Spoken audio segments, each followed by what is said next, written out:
Hello students, today I will be teaching you the Floyd's algorithm. So this is program number 10A. So in this Floyd's algorithm, we have to find the shortest distance from every vertex to every other vertex. Okay, from each vertex to all other vertices. So for example, from 1, we have to find the shortest distance to 2, 3 and 4. Okay, and then from 2, you have to find the shortest distance to 1, 3 and 4.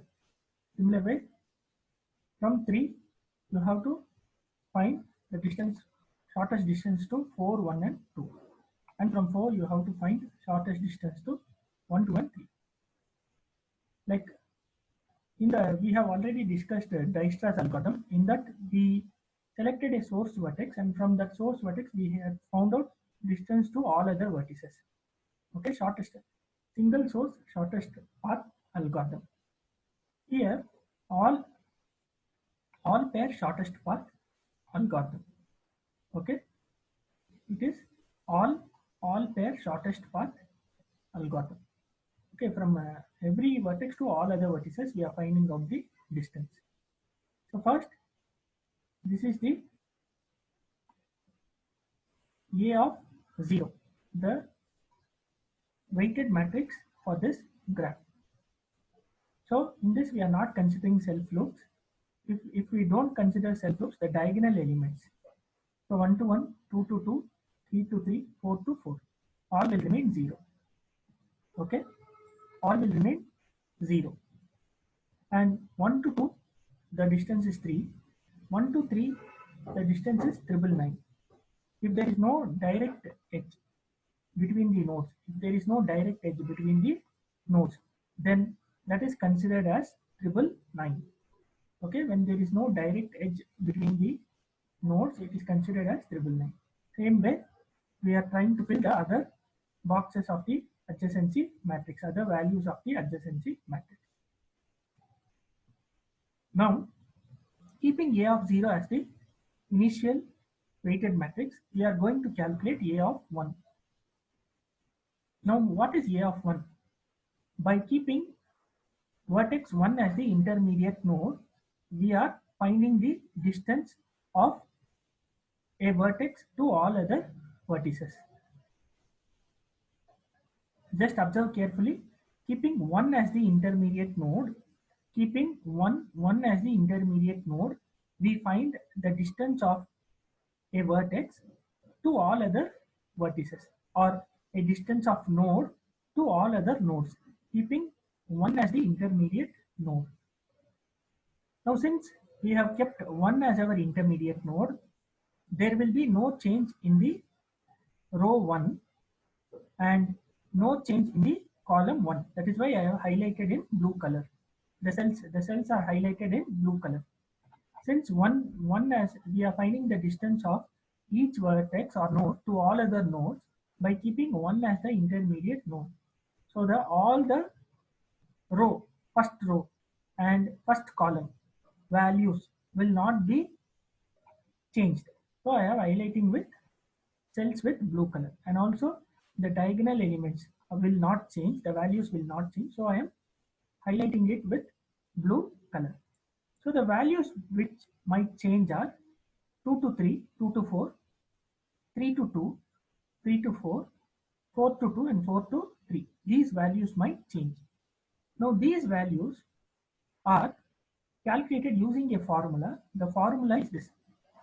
This is the main formula which has been given for us for calculating the Floyd's algorithm using dynamic programming. Now, here this particular table here, as I shown here, is for calculating A of 1, and whichever cells I have highlighted in blue color. See, whichever cells I have highlighted in blue color, those cells I have written it as no change. Those values will not change.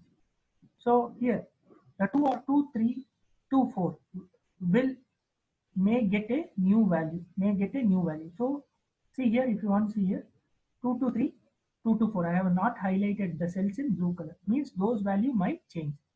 So I am writing those, finding those new values. But how?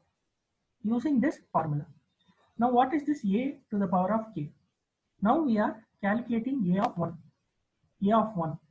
So k is 1 and we require some values that has to be calculated. Those values should be taken from the k minus 1 matrix.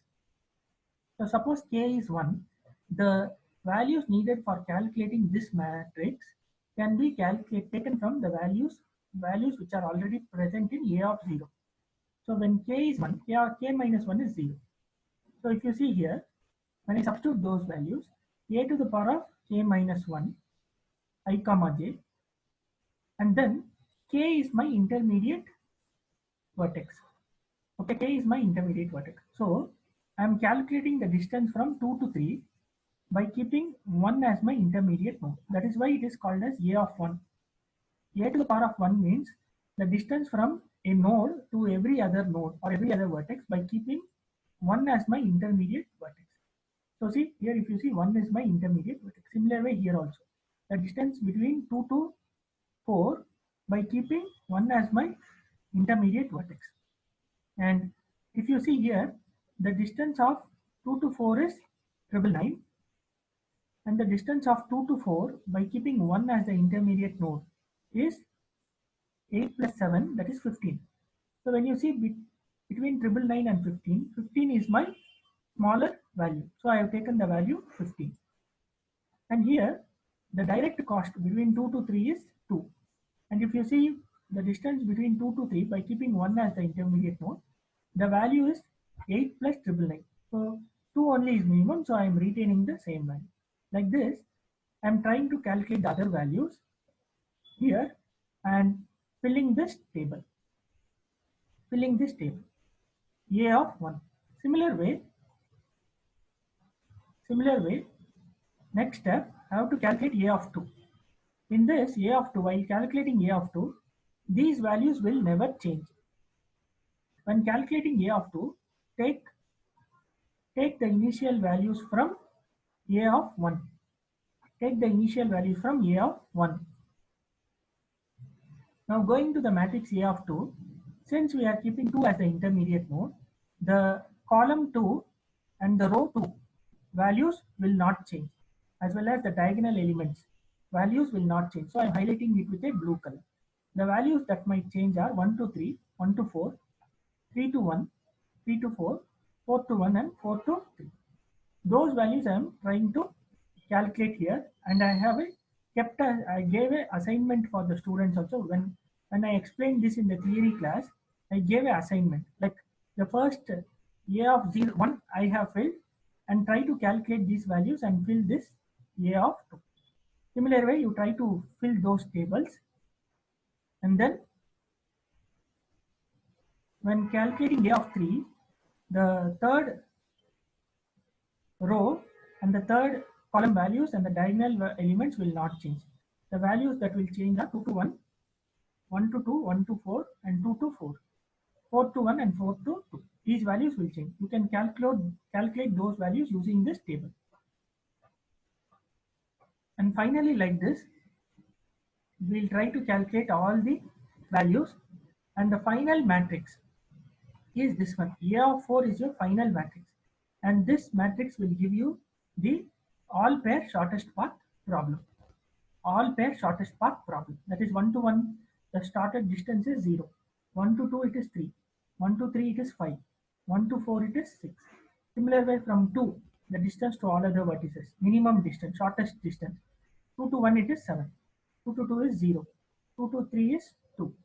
2 to 4 is 3. Like that, all pair shortest path problem.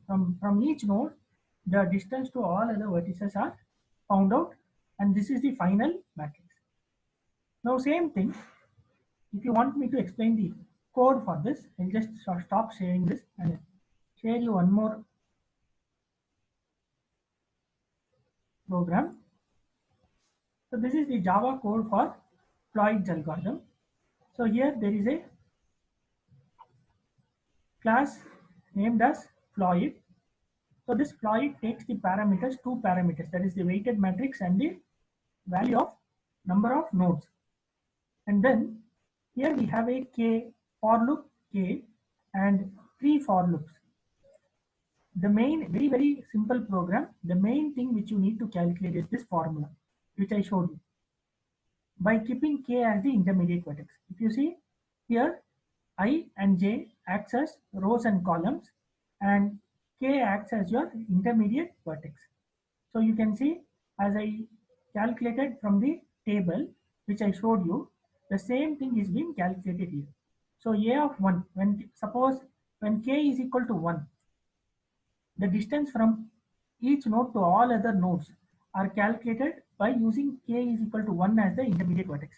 That is your matrix A of 1. Suppose k is 2, your matrix A of 2 is obtained. K is 3, your matrix A of 3 is obtained. K is 4, your matrix A of 4 is obtained. And the k for loop fails. And you have already obtained A of 4 matrix, which is your final answer. Now here there is a main program where we are initializing an array. We are telling to enter the number of vertices. We are using a scanner to read the input from the keyboard, and we are telling to enter the weighted matrix. So to read the rows and columns of the weighted matrix, we have two for loops here, and here the reading process is happening here. Then what we do for the Floyd class, to access the member functions of the Floyd class, we are creating a new object named as f. Using that object, we are calling the member function Floyd with parameters, weighted matrix, and the number of vertices. After that, finally, the shortest matrix we are going to print here. Now here there is one output where I have shown a matrix, a graph, and then if you enter this particular adjacency matrix in your NetBeans, and directly it will come out with this answer. This is the matrix, which is nothing but A of 4, which tells you the distance from each node to every other nodes. The same thing, the same program you can try to execute in your NetBeans IDE or command prompt, which I have taught you already for the previous programs. And this is the program 10A. It is a simple program.